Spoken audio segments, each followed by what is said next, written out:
Good evening. It is Thursday, and today we're going to talk about balance. We're going to talk about the E and the word power, which means end your day in balance. So whatever balance is for you currently. We're going to focus on though. Most people are working on losing. So we're going to focus on finishing the day in a deficit, not spending your day in a deficit. All right. The letter E in the word power. Every day we burn calories and we consume calories. That is life. If you really just take all of this and simplify it down, we stop adding so many complicated portions to this. This is the outline that I love to have in my brain. We simply consume and then we expend. We consume to expend. Okay. We purposefully want to feel good. We purposely want to be strong. We want to be active. We want to have energy to do things we love. So we have to consume for that purpose. That is the whole, excuse me. That is the whole purpose of consuming calories. Excuse me. So sometimes we forget that that is the purpose of eating, and we tend to sit in front of a TV with a snack, with a drink, and, and we tend to turn to those things whenever we're feeling stressed. Okay. So every day we simply eat so that we can move. That's it. We eat so that we can move and so that we can think. So we're supposed to have a balance. Okay. Ultimately, we are all supposed to work to a level where we're happy. Okay. So if somebody, most often I hear, I need to lose 10, 15 pounds. Okay. Well, everybody's got a reason they need to do that. But if you need to lose 10 or 15 pounds, you want to know what kind of pounds you want to lose. You want to know, am I going to have to change my activity level for that? Or am I going to have to change my eating for that? Because you can't change both. If you change both, then you have to change your balance of calories in out. Okay. So, well, I mean, I suppose you could change both, but sometimes they have to both go up or both go down. So this balance is never static, okay? It's never static. It is just like this scale. It is never just here. Whether it's inches or pounds, it's never just here. It's always fluctuating because everything in our lives causes our body to behave differently. The things we eat sometimes bloat us, cause us to retain more water, or cause us to lose more water. Sometimes we get an illness and it causes us to lose a little. There's always a dynamic behavior going on. It's like posture. Our posture is never static. Even if I stand here as still as I can, the fact that I have to breathe makes my posture dynamic. Okay. So it always fluctuates, but we need to find our personal balance where we want to be. So a lot of people will say to me, I want to feel this way. And they think that they've got to lose pounds to do that. So my job is to help you understand, do you need to lose pounds or do you need to gain muscle? And how do you need to reach this feeling that you want? Because a lot of people think that if they lose 10 pounds, they're going to feel good. The problem is that today we're losing 10 pounds the wrong way and we feel even worse. You will feel even worse if the pounds you lose is muscle. Okay. Moving on. Yes, about every 100 people I have talked to, they're always talking about losing and cutting. Nobody's ever talking about, I'm super happy where I'm at. I will let you know I do say that very often. Now I'm trying to heal, but I'm super happy where I'm at. So we need to speak more of what our balance is supposed to be. All right, with that said, let's talk about what calories in are. Okay, our energy into the body is only three things. I've talked about this a lot. It is protein, carbohydrate, and fat. There's nothing else that's going to give you calories in your body. Nothing. Every single thing you eat is made up of one of these three. Okay. So my advice to you is to start looking at the labels and notice how much of this one, how much of that one, and how much of that one. There's only three. Start noticing how much of the three are going in your body because most people are deficient in the protein section. And then most people are trying to cut all the carbs. So what's left? Fat. Okay. You've got to have a balance of all three if you really want to move well. So nutrients are substances that help us function. So I want you to remember we need nutrients. We need the macro, which are the three macros right here. And we need the micro, which are your vitamins and minerals. Okay. So protein is a 4 calories per gram. So for every gram of protein you eat, it's going to be 4 calories per gram. So let's say a chicken breast is typically somewhere around 20 grams.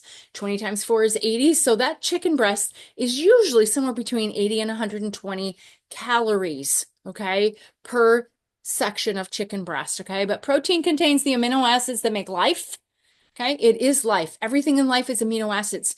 Complete and incomplete proteins exist in our foods. Dairy and meat are all complete proteins. They have all the complete proteins we need, okay? All 20. Plant products are not complete proteins. You have to mix and match plant products to get the amino acids that you need, okay? You don't want to be deficient, and you certainly don't want to be deficient in any of the 9 essential amino acids that we need, okay? Carbohydrates, they are also 4 calories per gram. So if you eat 2 grams of spaghetti, that's only 8 calories.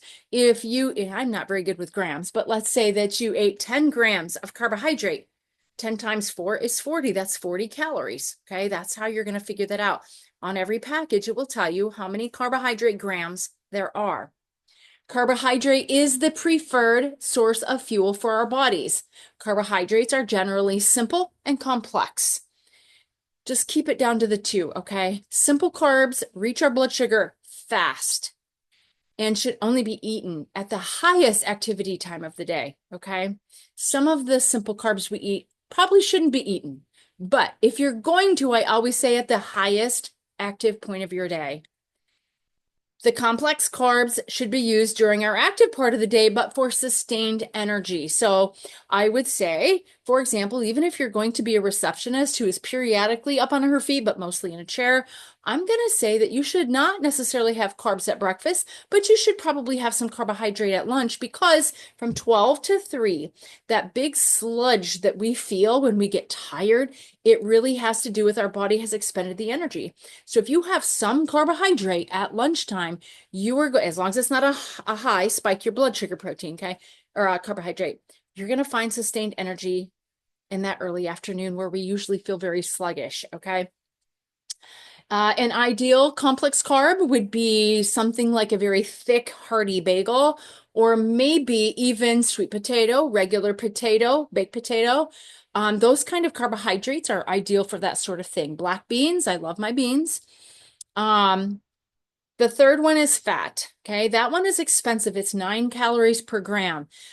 Think about one olive. One olive is about 9 calories, okay? Pretty much they're about, I just round them up to 10 calories per olive. Now I'm talking the average size olive. I know they're small, probably medium and large, but the average size is about 10 calories per olive, and that is about 9 calories per gram. That's about 1 gram.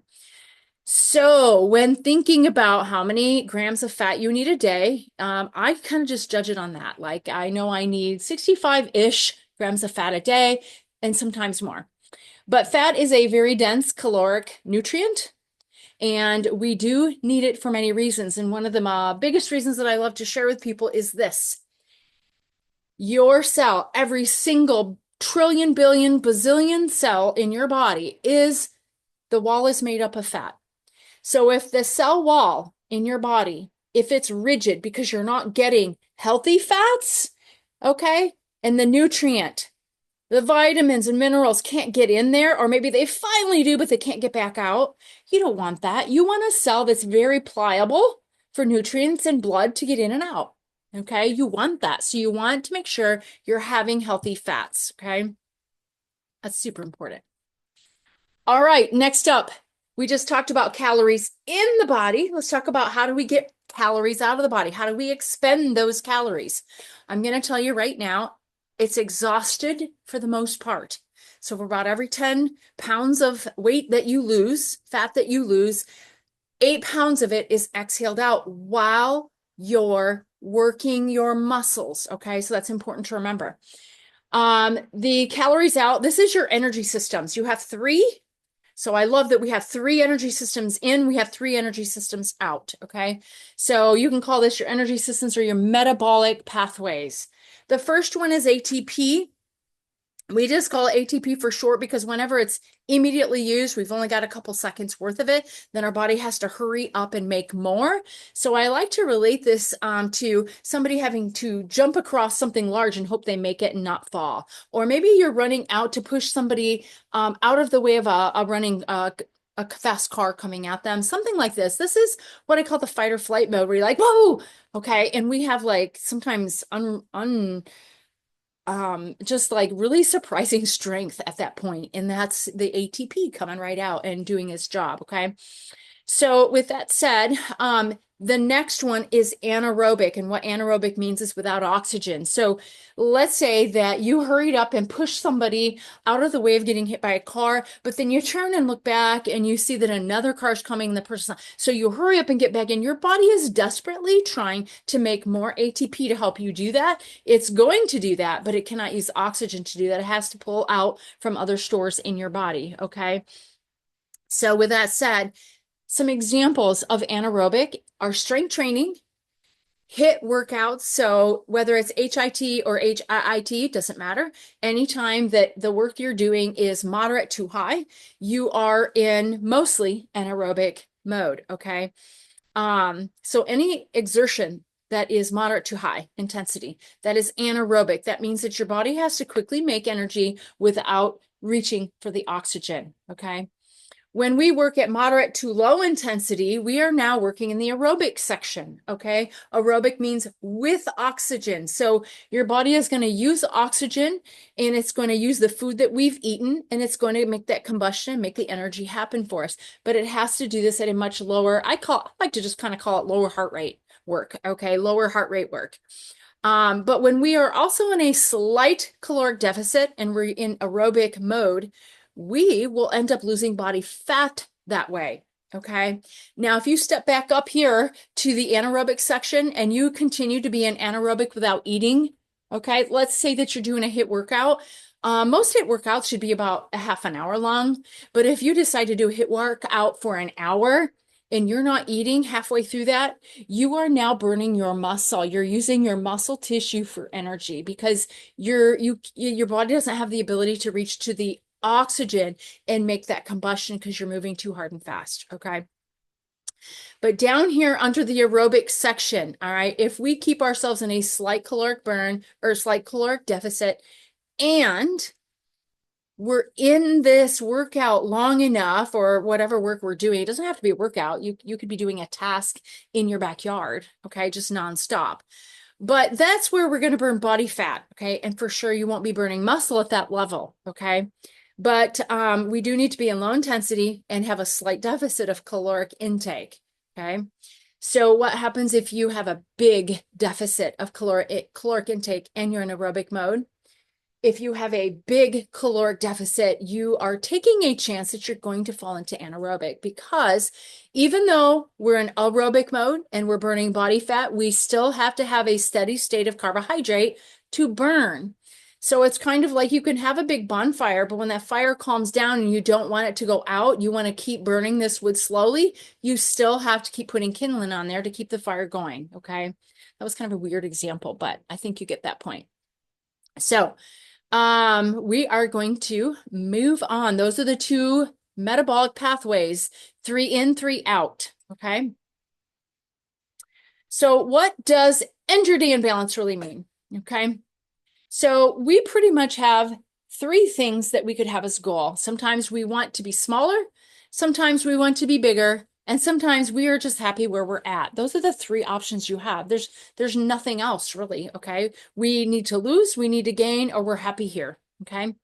So sometimes when we want to be smaller, I actually kind of encourage my clients to focus on inches lost, not weight loss, because I'm going to move this here so I can see it. Yeah, that's on the lose end, because it's just easier to focus on inches lost. That helps to keep your body strong with your muscle tissue. Okay. So it's a fact. If you lose inches before you're losing weight, you're losing fat, not muscle. That's one of the things I tell my clients. Sometimes people will get a little down that the scale didn't move, but I'm like, yeah, but look, there's an inch off your abdomen. That's a huge deal. That means you've lost fat, not muscle. We don't want to lose muscle, okay? No matter what, we don't want to lose muscle. Sometimes we actually want to gain. So if you look at the picture of this guy in this picture, most people would look at his first side and say, oh, look, he's lean, he's ripped. To me, he looks thin and skinny. This guy over here, he's got muscle mass on there. Now, we don't always look so cut and beautiful, but to have that much muscle mass, I know that this person is going to have a lot more longevity than the other person. He's just got a lot of muscle mass on there. And what I call it is he's got a bank account. He's got a savings account. You never know when an illness is going to hit you. You never know when devastation of some sorts is just going to hit your life. And you're going to go through either a very stressful period or a very ill period where you don't get to eat like you should be.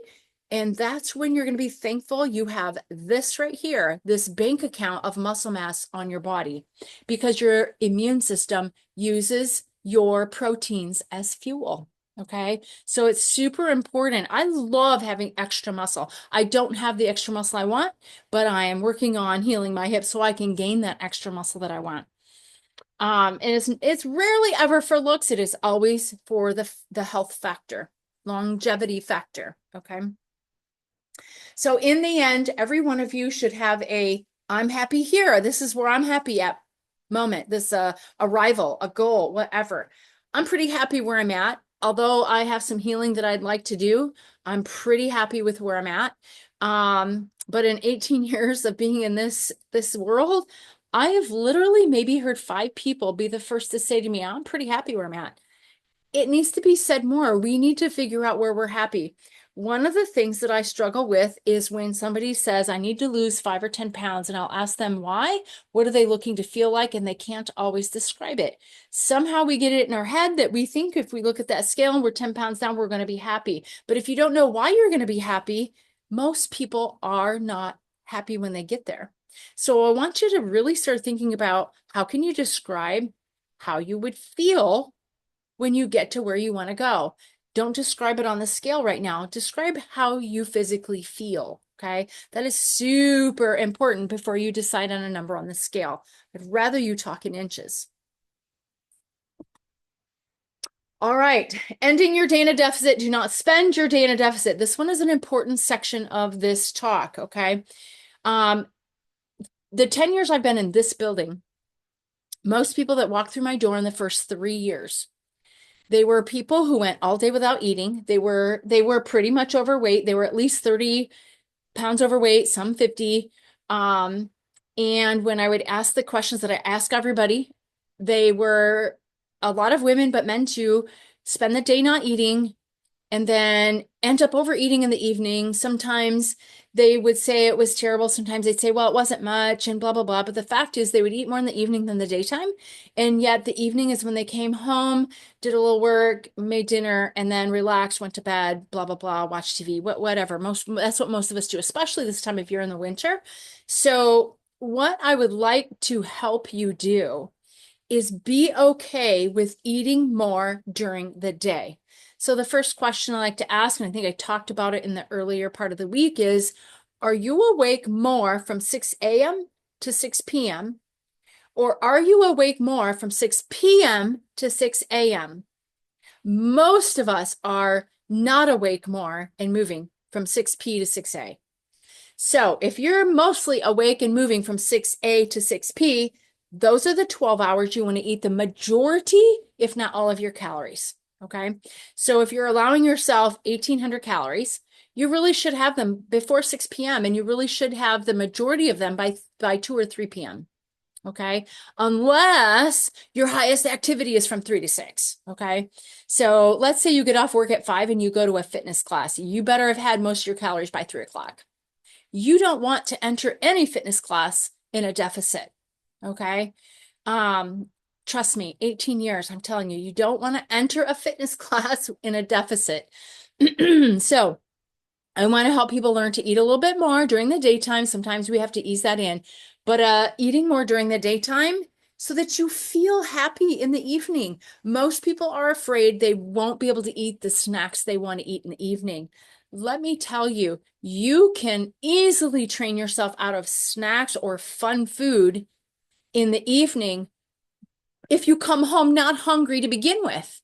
So that's how you're going to do that. Now, I have spent the better part of this entire year looking at my watch and making sure I have eaten enough calories during the daytime. So right now I have sat at this computer for most of today, and it says that I've only burned 1,600 calories. I can tell you right now, I've had close to 2,000. Doesn't bother me at all because I won't have to eat the rest of the night. Okay. But the point is, that's how I don't snack so much in the evening anymore. I'm satisfied during my daytime. Okay. So you can read all these notes here, but the solution to this problem is to eat more during the day, but I want you to eat a balanced macro plate. So lots of protein and a decent amount of low glycemic carbohydrates, okay? Not sugar carbohydrates, not junk food carbohydrates, sorry, but low glycemic carbohydrates, the sustaining energy ones, okay? So believe it or not, you can even make spaghetti lower glycemic, okay? I'm telling you that I have many moments where I get to eat 1 or 2 cups of spaghetti and I just feel fabulous. So I want you to remember something. When we eat carbohydrate, it releases these endorphins to make you feel good, which is why a lot of people like to overdose on carbohydrates. But we can teach ourselves not to. We can teach ourselves to take 1 aspirin, not 5, so to speak. Okay. All right. So